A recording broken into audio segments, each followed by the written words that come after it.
Baiklah, Assalamualaikum warahmatullahi wabarakatuh. Waalaikumsalam Waalaikumsalam warahmatullahi wabarakatuh. warahmatullahi wabarakatuh. Halo, selamat pagi Ibu-Ibu dan Bapak-Bapak. Selamat pagi juga, Bu Diri. Selamat pagi, Bu. Gimana nih kabarnya pagi ini? Sehat semua kan? Alhamdulillah. Alhamdulillah. Kayaknya pada lemes nih, belum sarapan semua ya? Belum. Belum, Oh. Bu. Sambil makan nggak apa-apa kok. Sambil makan nggak apa-apa.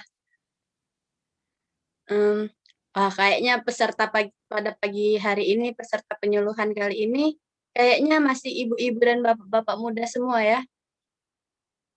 Udah ada yang punya anak belum di sini? Saya mau tanya. Saya Bu ada satu. Oh, masih kecil atau udah gede tuh anaknya Ibu Pia?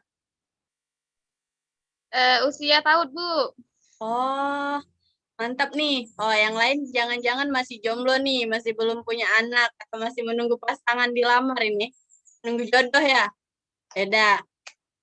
Nggak apa-apa, kita gabung ya. Kita mulai di sini saya akan menjelaskan atau memaparkan materi saya tentang mengajak kalian bapak-bapak dan ibu-ibu semua. BTW, kan masih muda semua nih. Saya panggil teman-teman aja ya, nggak usah bapak-bapak dan ibu-ibu. Oke? Oke. Oke. Wah, di sini materi kali ini saya akan menjelaskan tentang ayo mengenal pengasuhan positif.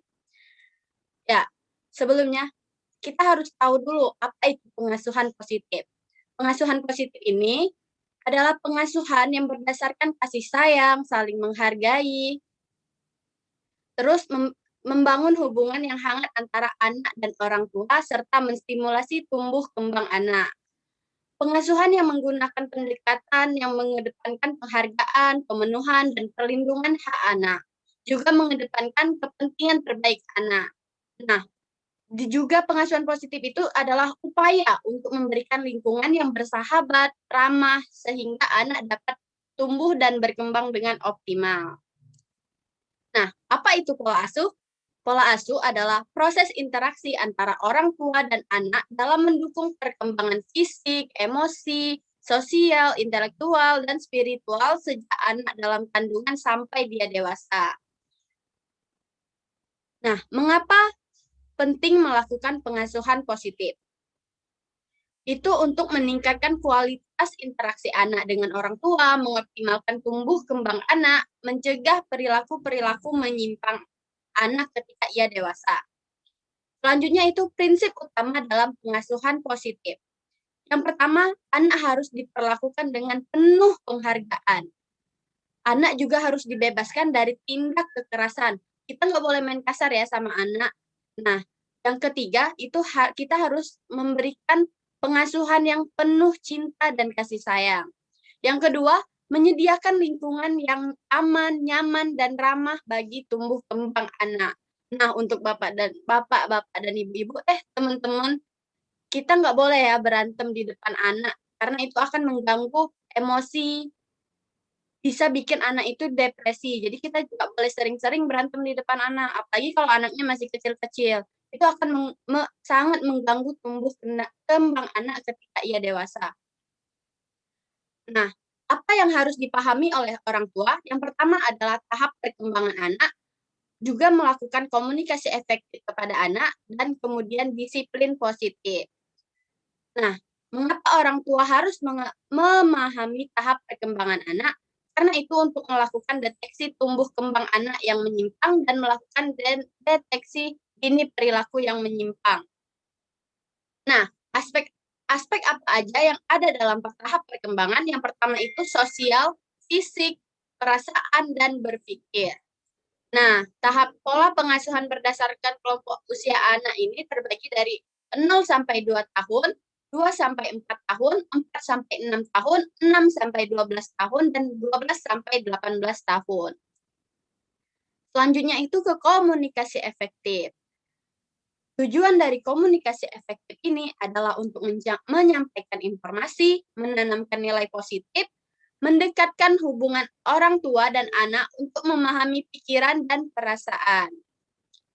Selanjutnya, komunikasi efektif. Komunikasi akan efektif apabila penyampaian pesan dapat dipahami oleh penerima pesan dengan nyaman. Nah, gimana cara kita membangun komunikasi efektif dengan anak? Itu yang pertama, kita sebelum memulai bicara itu kita harus mendapatkan perhatian anak terlebih dahulu. Nah, terus yang kedua, berkomunikasi dengan posisi tubuh sejajar dengan anak, seperti pada gambar yang ada di layar ya. Nah, terus berbicara dengan jelas dengan anak. Nah, kita juga harus menggunakan kata-kata yang positif, kata-kata yang mudah dipahami oleh anak. Terus pokoknya jangan menggunakan bahasa yang negatif. Yang kedua, yang keenam, menjaga komunikasi dengan cara mendengarkan dengan penuh perhatian ketika anak berbicara. Dan yang ketujuh, gunakan kata-kata dan tindakan yang positif untuk mendukung anak. Nah, keterampilan utama yang harus dikuasai oleh orang tua agar komunikasi dapat efektif itu, yang pertama mendengar aktif. Di sini mendengar aktif itu maksudnya ketika anak berbicara, kita harus mendengarkannya dengan penuh perhatian. Misalnya anak bercerita, kita harus bilang, oh itu ya, lalu kita harus antusias dalam menerima cerita dari anak. Nah, terus menyampaikan pesan yang singkat, padat, dan jelas ketika kita berbicara dengan anak. Karena anak itu agak bahasanya kalau kita bicara terlalu panjang, anak itu akan bosan dan tidak terlalu mendengar dan tidak akan mengerti apa yang kita bicarakan. Terus ya, nah, contoh ucapan yang membahagiakan seorang anak. Harus dipahami nih teman-teman, untuk kalian kalau udah punya anak nanti, dan untuk ibu Pia yang sudah punya anak, kalau misalnya anaknya udah pulang dari sekolah, terus pokoknya kalau ada waktu luang deh sama anak, bilang, ibu dan ayah sayang sama kalian, nak. Sayang sama kamu, nak. Ibu sayang banget sama kamu, kayak gitu. Terus kalau kita nggak pulang kerja, terus datang ke rumah tuh ketemu anak, peluk anaknya, terus bilang, nak, ibu dan ayah kangen nih sama kamu. Terus kalau anaknya pulang sekolah atau ibu baru pulang kerja, baru ketemu di rumah waktu malam, tanya, nak, gimana harimu? Seneng nggak hari ini? Nak, coba cerita, dapat apa aja hari ini, ketemu siapa saja, pokoknya tanya apa yang anak lakukan hari itu. Nah, terus kalau anak sudah membantu kita jangan lupa ucapkan terima kasih, karena itu akan membahagiakan anak. Terus kalau anak mukanya cemberut, ya ekspresinya cemberut, terus diem, nggak aktif seperti biasanya, tanya, dia kenapa kayak gitu, ada masalah apa, itu ditanya, itu perlu loh untuk perkembangan anak. Nah, terus kalau anak dapat reward atau dapat juara nih di sekolah, atau dapat apa aja, kalau pokoknya kalian jangan sampai lupa untuk mengucapkan selamat. Terus kalau orang tua melakukan kesalahan, di sini jangan salah ya, sebagai orang tua kita tuh juga bisa melakukan kesalahan. Nah, ketika kita melakukan kesalahan itu, kita jangan lupa meminta maaf sama anak. Karena meminta maaf sama anak, maksudnya mungkin bukan kesalahan yang besar-besar ya, misalnya orang tua salah pengucapan atau apa, itu nggak apa-apa gitu, minta maaf sama anak. Terus kalau mau butuh bantuan anak itu, kita harus biasakan bicara, nak, tolong ibu ya, nak, bisa nggak tolong ibu melakukan ini, kayak gitu. Karena ya mengajak itu juga akan mengajarkan anak-anak kalau butuh bantuan seseorang itu, kita perlu mengucapkan kata tolong. Nah, itu aja. Nah, selanjutnya itu disiplin positif. Nah, disiplin ini merupakan pembentukan kebiasaan dan tingkah laku anak yang positif dengan kasih sayang, sehingga anak dapat menjadi makhluk sosial dan tumbuh kembang dengan optimal. Tujuan dari disiplin ini yang pertama ada membuat anak dapat bertanggung jawab terhadap tingkah lakunya, Memberikan kesempatan kepada anak untuk memperbaiki tingkah laku sesuai dengan yang diinginkan oleh lingkungannya. Terus mengajarkan anak bagaimana tingkah laku atau bertingkah laku, mengerti petunjuk, peraturan, dan perintah orang dewasa agar anak melakukan sesuai dengan tingkah laku yang diinginkan. Selanjutnya, bagaimana cara mendisiplinkan anak? Yang pertama itu melakukan pendekatan yang positif dengan memberikan keteladanan, dorongan, komunikasi efektif, sehingga pujian dan penghargaan. Nah, kalau kita mau mendisiplinkan anak, kita juga harus memberikan contoh, gitu ya. Misalnya harus bangun pagi, habis bangun pagi kita harus gosok gigi, terus harus mandi, terus habis itu ya siap-siap untuk menghadapi hari selanjutnya gitu. Nah, terus harus sabar dan percaya diri. Untuk mendisiplinkan anak dituntut kesabaran yang tinggi dan keyakinan bahwa orang tua memiliki kemampuan dalam mendisiplinkan anak. Selanjutnya tenang, sikap tenang. Orang tua itu perlu sekali bersikap tenang agar yang disampaikan kepada anak itu dapat diterima dan dipahami oleh anak. Terus memilih waktu yang tepat. Pilihlah waktu yang tepat, jangan menunda-nunda sampai pesan berulang-ulang dengan cara menyenangkan. Nah, selanjutnya, tidak mudah menyerah. Sebagai orang tua, kita jangan mudah terpancing dengan perilaku anak yang menimbulkan kemarahan. Nah, gitu.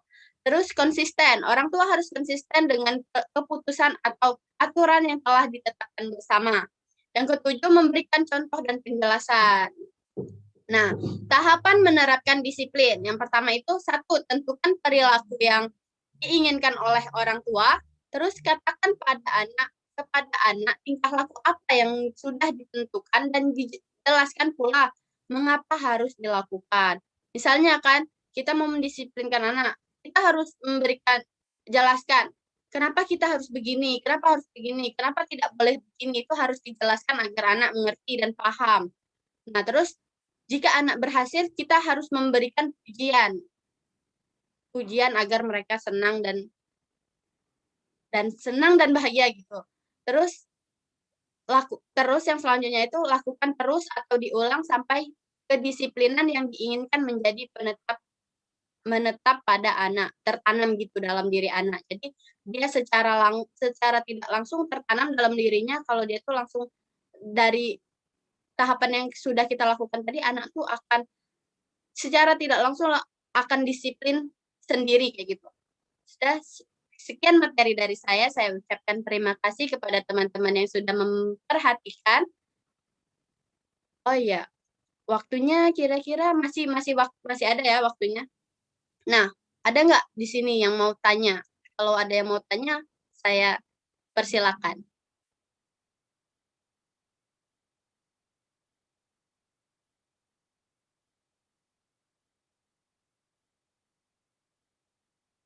Nggak ada ya? Udah paham semua ya? Sudah cukup jelas, Bu. Jelas, Bu. Udah paham ya? Mana nih? Nggak ada ya? Ini Bapak Imam nggak mau tanya gitu ya? Jelas Bu materinya Bu, sudah cukup jelas sampai disampaikan Bu Ririn.